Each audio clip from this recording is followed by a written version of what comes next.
दोस्तों, मेरा नाम राशिद ज़हीर है और आप देख रहे हैं online news India. Bharatiya Janata party किस तरह से सत्ता में आई है, कौन कौन से बयानात पहले आ चुके हैं इनके नेताओं के। अभी योगी आदित्यनाथ जी ने शपथ भी नहीं ली है, लेकिन इनके नेता और इनके मंत्री धीरे धीरे अपनी ज़बान से जहर उगलना शुरू कर रहे हैं। फिर कहते हैं कि मुस्लिम एक तरफा क्यों गया था। वजह यही थी कि इस तरह के जहरीले बयान देते जब आप हैं तो एक सिक्योरिटी का एहसास होता है, तो मुस्लिम जिसको भी दिखाई देता चला जाता है। ये एक बाकायदा नेचर है। बहरहाल आपको खबर सुनाते हैं कि भारतीय जनता पार्टी के एक मंत्री ने मुसलमानों के संबंध में क्या कहा है। आपकी स्क्रीन पर खबर है, हालांकि एबीपी ने सबने छापी है। एनडीटीवी, मुसलमानों ने नहीं दिया वोट, अब तेज़ी से चलेगा बुलडोज़र। बुलडोज़र चलाने की बात है। मुसलमानों ने अगर वोट नहीं दिया है तो अब तेज़ी से बुलडोज़र चलेगा। ये बदमाशों की कोठियों पर चलता है, समझ में आता। उत्तर प्रदेश के मेरठ में एक बदमाश था, पंजाबी, क्या नाम उसका, संधू करके था वो, बद्दो, उसके घर भी चला था।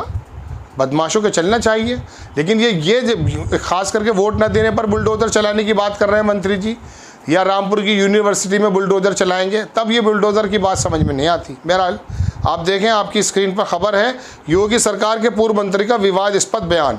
कौन साहब हैं ये? बिलासपुर से जीते हैं, रामपुर के पास। बलदेव सिंह ओलख ने कहा कि मुसलमानों की आबादी के एक बड़े हिस्से को बीजेपी सरकार की योजनाओं का फ़ायदा मिला है। ये जो राशन वगैरह सब मिला है, मुसलमानों को भी मिला है, ऐसा कह रहे हैं।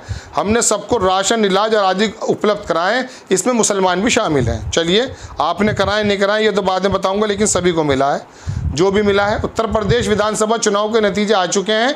चुनाव का परिणाम एक बार फिर से बीजेपी के पक्ष में रहा।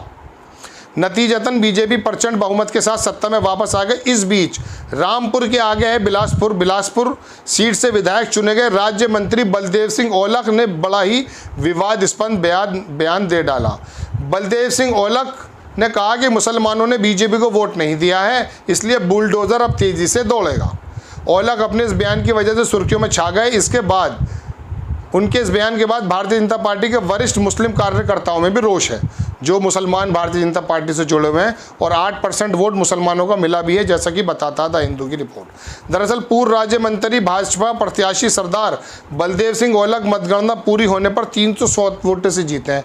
307, एक याद आ गया था अटेम्प्ट टू मर्डर, 307, लेकिन ये बहरहाल 360 गिनती है। इतनी वोटों से जीत गए, लेकिन बेहद नज़दीक से हार जीत देखकर उनके बोल बिगड़ गए और मतगणना स्थल पर ही पत्रकारों से बात करते हुए मुसलमानों पर वोट नहीं देने का बयान दे डाला। ओलख ने योगी सरकार द्वारा हेल्थ कार्ड, राशन बीमा, आवासीय शौचालय जैसी योजनाओं का हवाला देते हुए कहा कि योगी जी ने बिना भेदभाव सभी को योजनाओं का फ़ायदा पहुँचाया, लेकिन मुसलमानों ने बीजेपी को वोट नहीं दिया है। ये पूछे जाने पर क्या बुलडोज़र चलेगा, उन्होंने कहा अब बुलडोज़र तो अब और भी तेज़ी से चलेगा।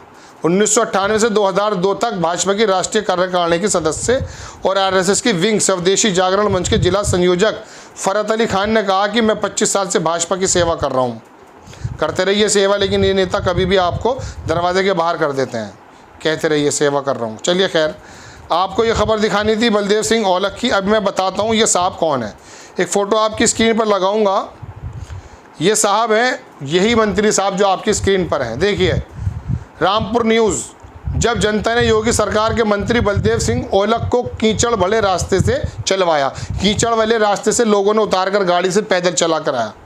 योगी सरकार के जल शक्ति राज्य मंत्री बलदेव सिंह ओलख सरकारी अस्पताल में आयोजित कार्यक्रम में जा रहे थे। रास्ते में लोगों ने उन्हें गाड़ी से उतारकर कीचड़ में पैदल चलवाया, उसके बाद उद्घाटन कार्यक्रम में जाने दिया। ये पहले की खबर है, पिछले साल की। ठीक है, अब इनके बोल जो हैं वो यहीं पर नहीं रुकते हैं। एक बात मुझे और याद आ जाती है, मुसलमानों के बारे में और क्या कहते हैं। ये पहले इनका बयान है, वो भी बता रहा हूँ। एबीपी की आपकी खबर आपकी स्क्रीन पर। मुस्लिम आबादी को लेकर यूपी के मंत्री बलदेव सिंह ओलख का विवादित बयान। बोले इनका काम सिर्फ खाना पीना, और आगे देख लीजिए, मुस्लिम तो पहले से बच्चा पैदा करने का काम कर रहे हैं, उनको कौन रोक रहा है? उनका काम ही सिर्फ खाना पीना और बच्चे पैदा करना है। ये एक मंत्री के शब्द हैं, हालांकि सिख हैं ये, लेकिन इस तरह की बातें करते हैं। तो ये जहर की जो घुट्टी है दर्शकों, ये दरअसल बंद होने वाली नहीं है। अभी योगी आदित्यनाथ जी ने अपनी शपथ भी नहीं ली है, दिल्ली उनको बुलाया गया है, असमंजस की स्थिति है। वहीं गाज़ियाबाद का जो हिंदू युवा वाहिनी का जो अध्यक्ष है, उसने तो ऐलान ये कर दिया कि मस्जिदों के अंदर से 2 महीने के भीतर लाउड स्पीकर उतर जाएं। वहीं लोनी का जो विधायक है नंद किशोर, उसने कह दिया राम राज्य आ चुका है और अब यहाँ पर मांस की दुकानें नहीं खोलनी जाएंगी, ये उसने बाकायदा प्रशासन से कहा। और अब एक मंत्री सामने आ गए, अभी तो जुम्मा 8 दिन भी नहीं हुए, इन्होंने आकर कह दिया कि मुसलमानों ने वोट नहीं दिया, अब तेज़ी से और चलेगा बुलडोज़र। तो मंत्री जी आपने उन पर भी चलवाया था जिन्होंने ज़िला पंचायत में आपको वोट नहीं दी थी, उनके घरों के आगे के रोड खींच दिए गए थे ज़िला पंचायत के इलेक्शन में। तो दर्शकों, ये बदले की राजनीति की जो बात है, ये छोटी मानसिकता की पहचान है। हालांकि आला कमान इस बात से बचने की कोशिश करता है, इसमें कोई दो राय नहीं है बहरहाल, लेकिन राजा तो राजा होता है, सभी का होता है। अगर आपको वोट नहीं दी है तो यादव ने भी वोट नहीं दिया आपको, उनके घर भी बुलडोज़र चलवा देंगे। बहुजन समाज पार्टी के लोगों ने भी वोट दिया लेकिन 12% नहीं दी है। क्या बहुजन समाज पार्टी के लोगों के घरों पर बुलडोज़र चलवा देंगे? पर ये हमारे मंत्री जी इतनी हिम्मत है, क्या ये बोल सकते हैं कि बहुजन समाज के लोगों पे चलवा दूंगा? एक ज़माने से मायावती जी को वोट दे रहे हैं। सबसे ज़्यादा लाभार्थी, अगर आप लाभ लेने की बात कहें तो यही ओबीसी, अति पिछड़ा और तमाम इसके अंदर जो है बहुजन समाज के लोग और मुस्लिम दबे कुचले लोग, यही तो हैं। और आप अपने पास से थोड़े ना दे रहे हैं, ये आपकी कमाई की पैसे थोड़े हैं, आपकी जायदादपुर के थोड़े छोड़ कर गए हैं, ये जनता का पैसा है। ये जनता के लिए स्कीम कही गई है ना। 53,000 करोड़ रुपए का जो एलोकेशन नवंबर में किया था इस चुनाव से पहले के 4 महीने के लिए 2 टाइम राशन देंगे, है ना, उसमें नमक वगैरह भी आया था, तो ये आप अपनी जेब से दे दिया मंत्री जी। योगी आदित्यनाथ जी को सोचना चाहिए कि इस तरह के लोगों को मंत्री बनाना या नहीं बनाना। हालांकि उनका एजेंडा यही रहता है कि हिंदू मुस्लिम किसी तरह से करते रहें, लेकिन एक मंत्री के मुंह से इस तरह के शब्द अगर निकलते हैं तो वो कहाँ तक उचित है? और ये जो अगर सरकारों के मध्य में अगर आप आए हैं तो ये तो अहंकार है।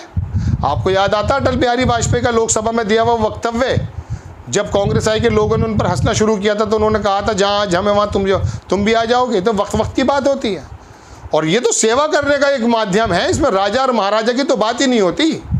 650 साल मुगल हुकूमत करके चले गए, मर गए, खप गए, ख़त्म हो गए हैं। कहाँ उनके बच्चे? योगी जी कह रहे हैं कि भीख मांग रहे हैं, कहीं कुछ मजदूरी कर रहे हैं। तो ये तो वक्त की बात है, जैसे वो समय था ऐसे ये समय है, वो भी गुजर गया, ये भी गुजर जाएगा। मंत्री जी अब ये सोच रहे हैं 5 साल की जगह 50 साल वाला या 100 साल वाला कार्यकाल थोड़ी ना है। लेकिन ये जहरीले मुद्दे देख करके इनको मालूम है कि हमें बेसिकली वोट मिलता है, इसीलिए हम प्रचंड बहुमत में आते हैं। पढ़ा लिखा हो या जाहिल, अनपढ़ हो या गंवार, जब उसको धर्म की चाशनी पिला दी जाती है तो वो जाकर के जो मुस्लिम लीग को या आरएसएस की पार्टियों को वोट दे देता है। इसमें कोई बड़ी बात थोड़ी ना है। देश में बुलडोज़र चलाने की राजनीति से अगर वोट मिलते हैं तो ये बुलडोज़र का बयान दे रहे हैं। ये बात दीगर है कि बेरोजगारी के हालात क्या है कि 80 करोड़ लोगों को आप राशन बांटना पड़ रहा है। 2022 के अंदर आपने कहा था कि हम जो है सबको पक्का घर दे देंगे, कितना मिला है? रोज़गार के अवसर खोल देने चाहिए जिससे पता चलता कि वो रात दिन घट रहे हैं, महंगाई के आलाम ख़राब हैं। लेकिन मंत्री जी को मालूम है कि इन्हीं वजह से वोट मिलता है, उसी से जो एजेंडे पे वो काम कर रहे हैं। लेकिन फिर भी आला कमान को मैं समझता हूँ ये चाहिए कि इस तरह के मंत्रियों के मुँह में जो है सी दिया जाए कि इस तरह के शब्द आप न निकालें। तो बड़ी खबर कि मंत्री भारतीय जनता पार्टी के कह रहे हैं कि मुसलमानों ने वोट नहीं दिया, अब और तेज़ी से चलेगा बुलडोज़र। देखते हैं अब और क्या होता है। आपको खबर कैसी लगी अपनी राय कमेंट्स बॉक्स में ज़रूर दीजिए। चैनल को सब्सक्राइब कीजिए, शेयर कीजिए। नेक्स्ट टाइम किसी खबर के साथ आता हूँ। जय हिंद। इस खबर को अभी लाइक करें, शेयर करें, अभी चैनल को सब्सक्राइब करें और घंटी जरूर दबाएं।